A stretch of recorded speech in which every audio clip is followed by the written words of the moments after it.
Imagine a world so unbelievably corrupted by business and corporation that you could arrest somebody for not buying something from you.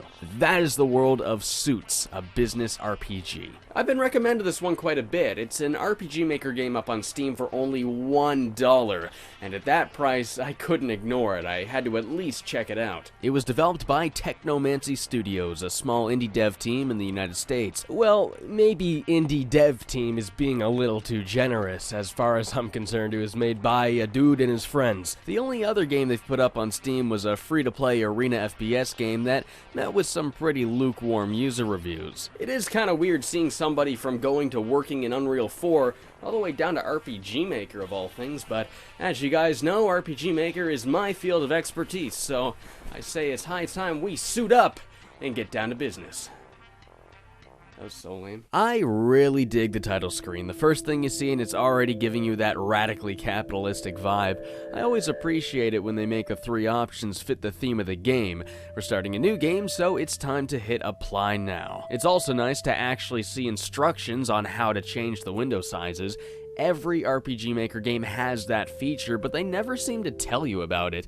This right here should be a standard. The game opens up with our acceptance into business school, and here we get to name our character. As per usual, I'll go with Frankie.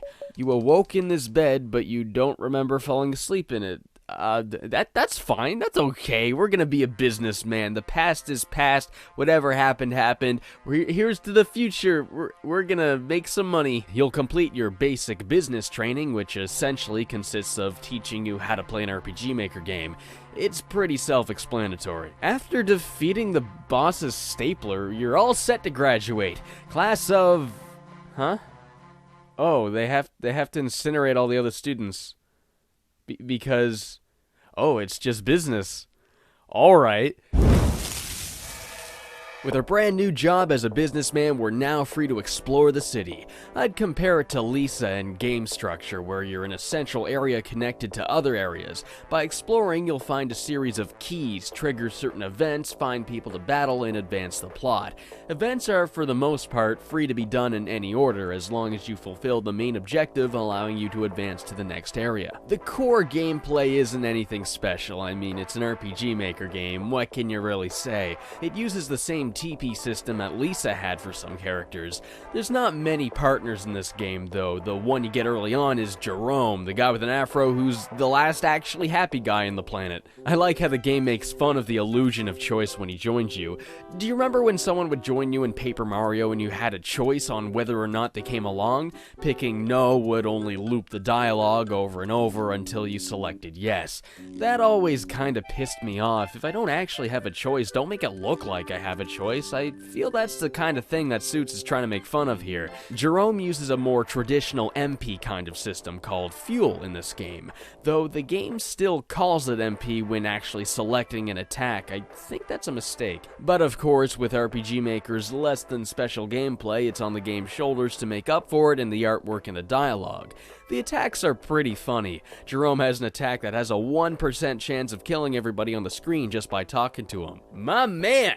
It never works. I never had the thing connect once throughout the entire game. But my favorite attack is easily how you can just pay the enemy a bunch of money to lose. If you pay them $1,000, they'll let you win. It's not something you'll do often because it's really expensive, but it always works no matter how strong the enemy. I guess the world really is corrupt when even the villains can be paid off. The game's art style is pretty crazy. It's all hand-drawn by pencil. Really looks like something you'd see scribbled in a high schooler's political science binder.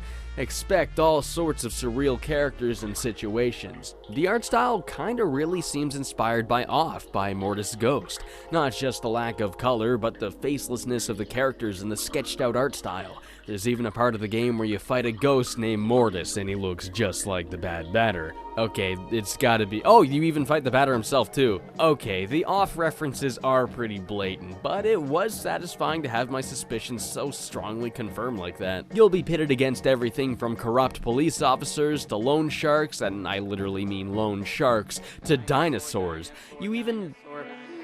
Dinosaur, dinosaur, dinosaur, dinosaur, dinosaur, dinosaur, dinosaur.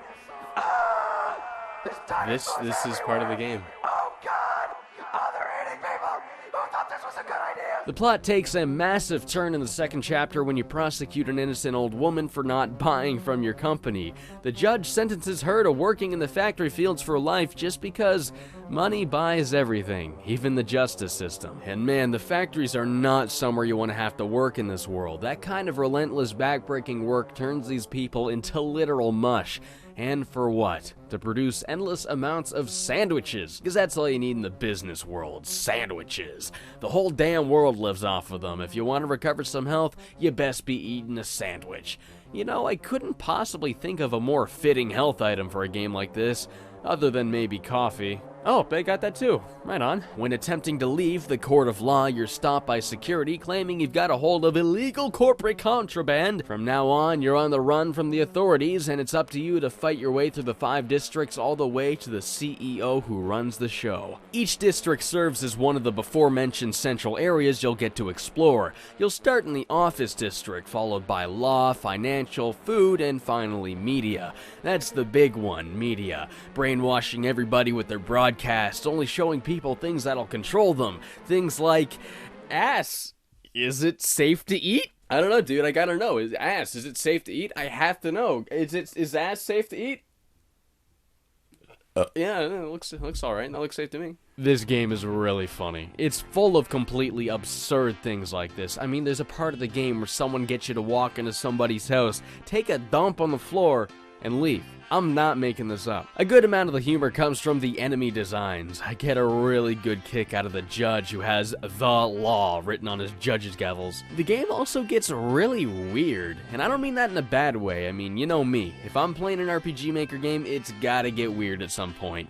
I love me some surrealism, and Suits does not fall short in that department. Take this bum behind the dumpster, for example. Talk to him and he'll pressure you into taking acid. I gotta say, the sudden use of color actually caught me off guard. The entire game was black and white up until this point, and, oh, this is a bit much. No, not doing that. Don't do drugs.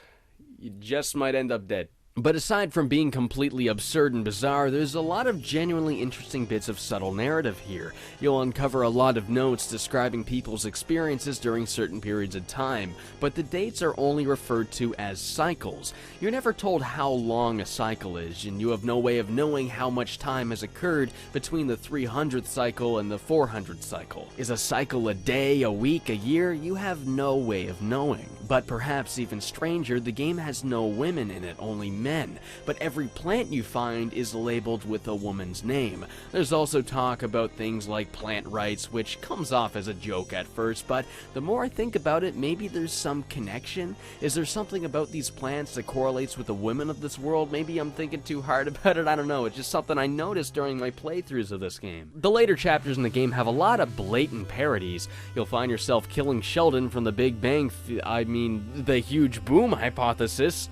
Oh, and it's Sheldon, you know, the turtle. You'll even take on some goob tubers, you know, like Bird Person. That's obviously JonTron. There's a bunch of others, but I won't spoil them. It's better to see them by playing the game yourself. It gets pretty ridiculous. But as far as RPG Maker games go, I've definitely seen more polished ones than this. The hand-drawn art style is as fantastic as it is crude, but the pixel sprites they use for the main character and the NPCs really clash with the environment. I think the game would have looked better with all of the characters also being hand-drawn. The animation on the pixel characters is also pretty lacking. I mean, you can hardly even call that a walk cycle, his feet are barely moving. And I find collision in some areas is a tad weird. It's not very prominent or even that annoying really, but it raises the occasional eyebrow while exploring the city. But nothing bothered me quite like how the chests don't look open after you open them. Actually reminds me of the original Final Fantasy on NES, which did the same thing. It pissed me off in that game, and I don't like it here either. I really don't think it would have taken that much more effort to make these things look open once you've taken what's inside. But you know, these are just minor things. Despite its tiny faults, I had a fantastic time playing Suits. It's pretty hard for me not to recommend this game. It's not super duper long either. It'll probably take you only about 3 to 4 hours to complete. A little bit more if you want want to fine-comb the game for every achievement. I'd really recommend it to people who like games like Lisa for all the exploration, but more so the surrealism and all the humor. But more importantly, the game is $1, so I don't know what you're waiting for already. Go out and buy it. Actually, that's really ironic. A game all about corporate greed being exaggerated to such insane degrees, being sold for $1.